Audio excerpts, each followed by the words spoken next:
Hey guys, story time. So, in high school, this kid named Moses Habib moved into town, moved into the neighborhood, and started living there.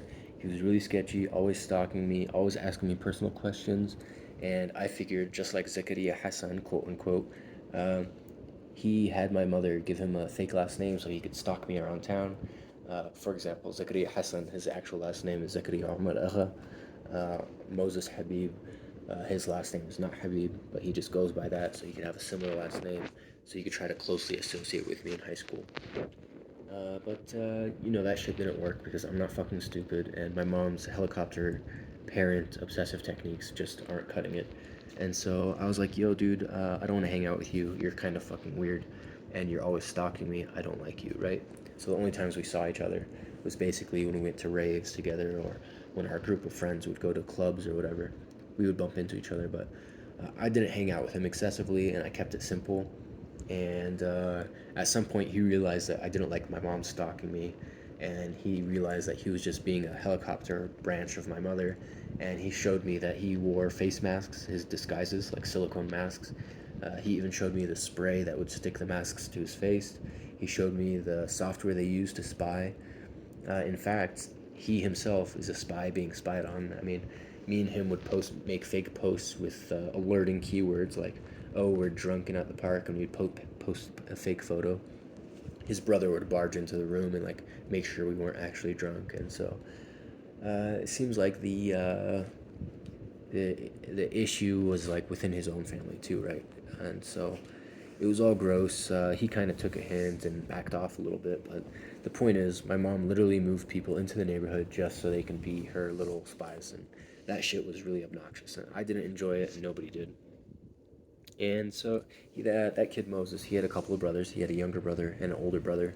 His younger brother, a couple years later, would try to rob me of a vehicle sale. My brother said, "Hey, just leave that Honda Civic in Tempe, and I'll fly you out to California instead, so you can be here quicker and get away from that safe Ulhuk troubles that you're having with him trying to rob you of your security clearance compensation and force you into a conservatorship so that he can do so. Fuck it, just fly out to Cali. We'll get you a tech job. My brother-in-law can get you a tech job. He has a company named Testasure." So I fly over there. I get the job.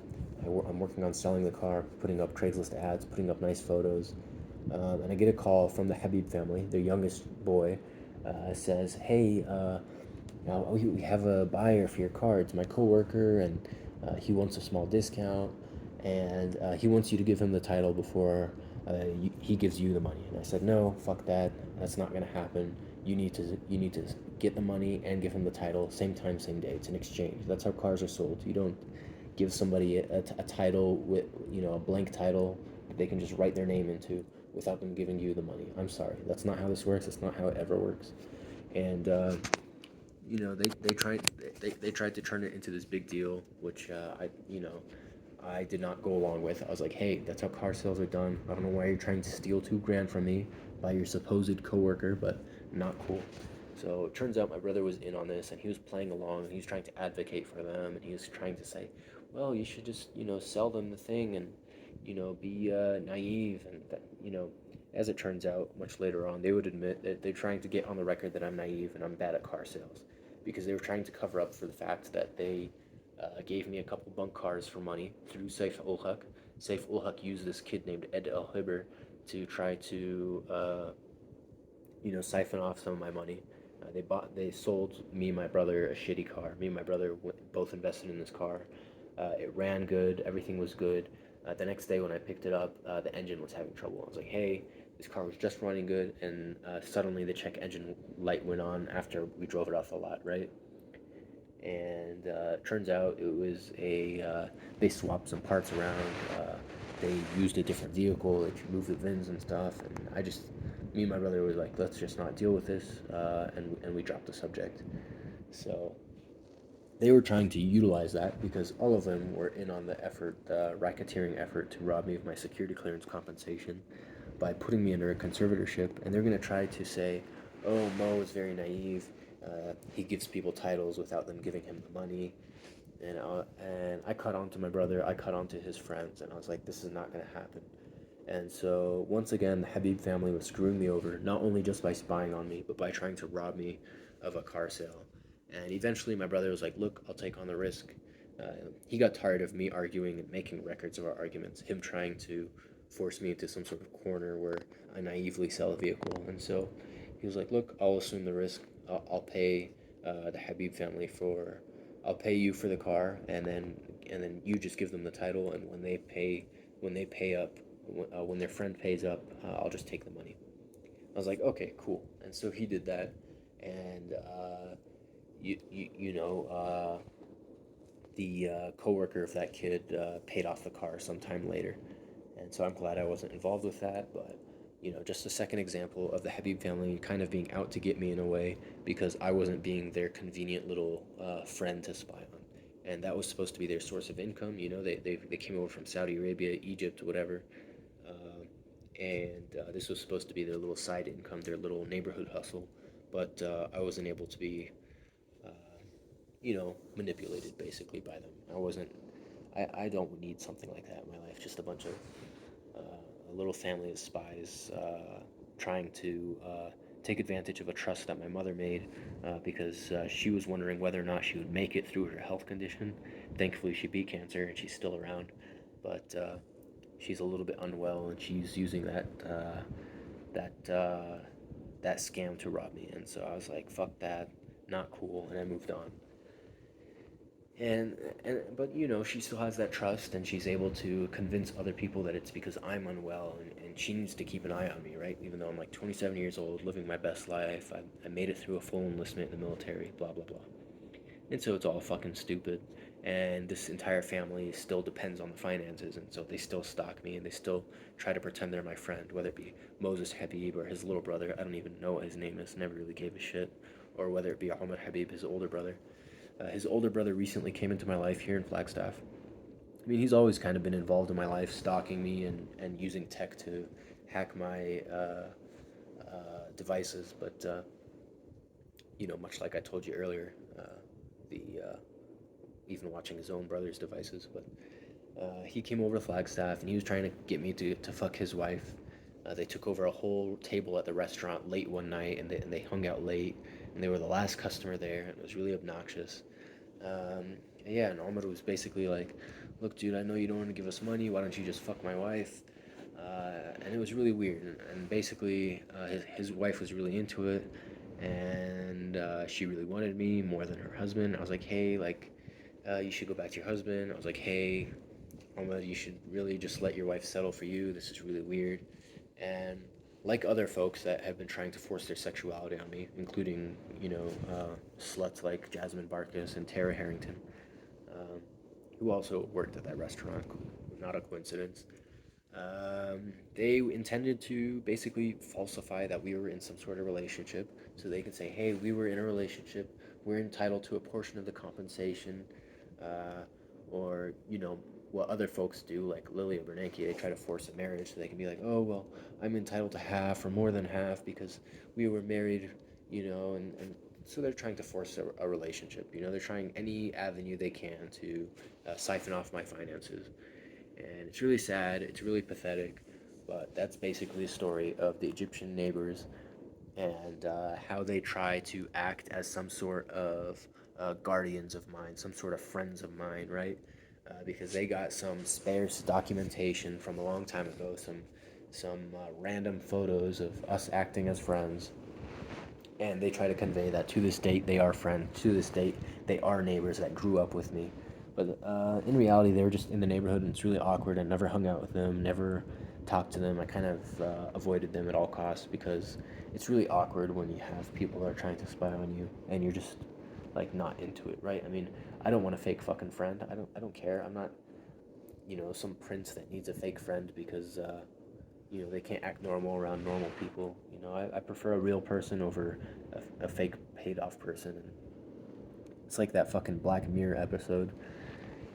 Just so weird. And so, yeah, I mean, to this date, my mother and the trusts are being abused. It's financial abuse, it's fraud. I don't need these people stalking me, and they're absolutely a waste of money. They don't benefit my life in any way. They try to impose themselves on me and try to pretend that they are benefiting me. Um, And the other day they had Tara Harrington wearing a disguise and stalking me at Klein Library. She was acting like she was some old librarian. She's like, "Oh yeah, I'm a librarian and a professor. I'll help you find the printer."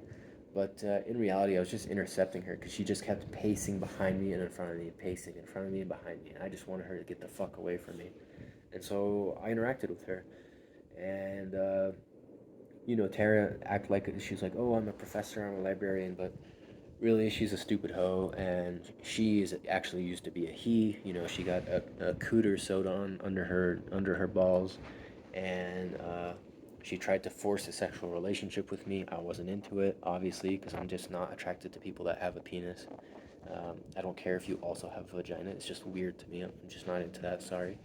And so I tried to move on and just keep a professional work relationship at that Thai cuisine that I worked at. And she didn't like that. She didn't like that she couldn't profit off me and force a relationship. So she tried forcing me to watch her pornos and tried forcing me to give her free clout. And I wasn't into that either. I just wouldn't watch videos where this dude with a cock and balls and the pussy was, I was just not into that. And I don't like watching people that I know. It's just not something I do. And it's very similar to when Yasser and Danielle were sending me their pornos. I was just like, that's very weird. I mean, high five for getting laid and documenting it, but that's just like really weird. I don't want to watch you guys' pornos. And so, that's, and so Tara Harrington is also trying to force this idea that she's looking after me and she's some sort of guardian at the library. And she dresses in drag and she's super cute, but really she just looks like a dude. And she got mad at me for addressing her as a dude. It's like, you're male presenting. I'm sorry if I called you he, him. And there's just this like assumption that I'm supposed to know. And she like punished me for it. She punished me for not being sexually involved with her. And Ahmed and his wife tried punishing me for not being sexually involved with them. And to this day, they stalk me at Klein Library and they pretend they're my friends. And just because they got a house bought for them so they could spy on me in our neighborhood, like a bunch of fucking losers that they are, uh, they pretend that they're my neighbors for a long time and therefore somehow they know me. But like I'm just not into all that. I just think they're really fucking stupid. I think they're a bunch of fucking losers. The same way I think Tara Harrington is a fucking loser. Like if you're trying to rob me of my security clearance compensation, and I already put it out there to the world, I'm sorry. You don't get to dress up like an old lady and pretend you're my guardian. I'm sorry, Moses. I'm not gonna pretend to be your fucking friend. I'm sorry, Ahmed. I'm not gonna pretend to be your fucking friend. I'm sorry to your younger brother, who I used to pick up from middle school while I was in college, who tries to spy on me and rob me of a couple $1,000 for a Honda Civic. Really? Like, what a fucking loser. What a bunch of fucking losers. And I don't have any kind words for them. Like, I tried to treat them like people. I was like, hey, I know I'm not super neurotypical, but that doesn't mean I'm so retarded. You have to fucking stalk me and wear disguises. Like, you guys are super obvious. You're super annoying. I already had you made a long time ago. Why are you continuing this little charade just so you can rob money from my mom's trust? Not acceptable. Unacceptable. I won't accept it. I don't care if my mother got ill and she's not super aware of those dealings. Like, it's just not cool. At this point, those fucking idiots are just robbing my mother of her money. I don't want the money. Let my mother have it. Let her buy, I don't know, a vacation home with it, something. But for her to just be paying a bunch of fucking losers that convince her that they're looking after me, that's unacceptable. I mean, these people are sending me their pornos. They're showing me their disguises and their software. Uh, it's just a big fucking stupid charade. And at the end of the day, it's not like these people are just robbing my mother, as if that wasn't enough for me to be heated about. What they're also doing is they're trying to force me under some sort of guardianship or conservatorship. They're trying to go to the government. They're trying to go to my college campuses. They're trying to go to my employers and say, oh, look, we're taking care of him. We need to look after him. He's not well. And they do that to try to build a record and documentation of them stalking me and wearing masks and quote unquote looking after me as some sort of guardians, so that when they try to petition for a conservatorship with some sort of court, they can do so much more easily, right? The same thing Saif ul Haq does, the same thing Sayyaf Abdullah does. They feel like there's enough money on the line that it's worth their investment to try to, uh, you know, basically lobby their way into the government, falsify records, and say, oh, look, we needed to take care of him. Oh, look, we needed to work with him. Just recently, Moses said that at Klein Library at NAU, oh look, I needed to be stalking him and wearing a disguise. So, and it all gets so fucking old. I mean, all of my videos are about the same topic basically, but this is just a key piece of information about some Egyptian fucking losers that live in my neighborhood, and give Egyptian people a bad name, right? Like I love people from Egypt. I have plenty of friends from there, and I love the culture. I love the history. But these particular neighbors, these particular individuals, I just don't like them. I mean, if you had my experience, you would totally understand. I hope I conveyed enough information to where you would totally understand it now, now that I explained it to you.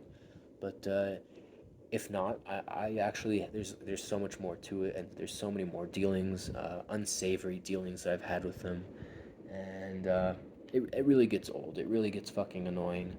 And, I wish they would just drive their car off the Grand Canyon on accident, and they would all die in a tragic accident, and I would never have to deal with them again, right?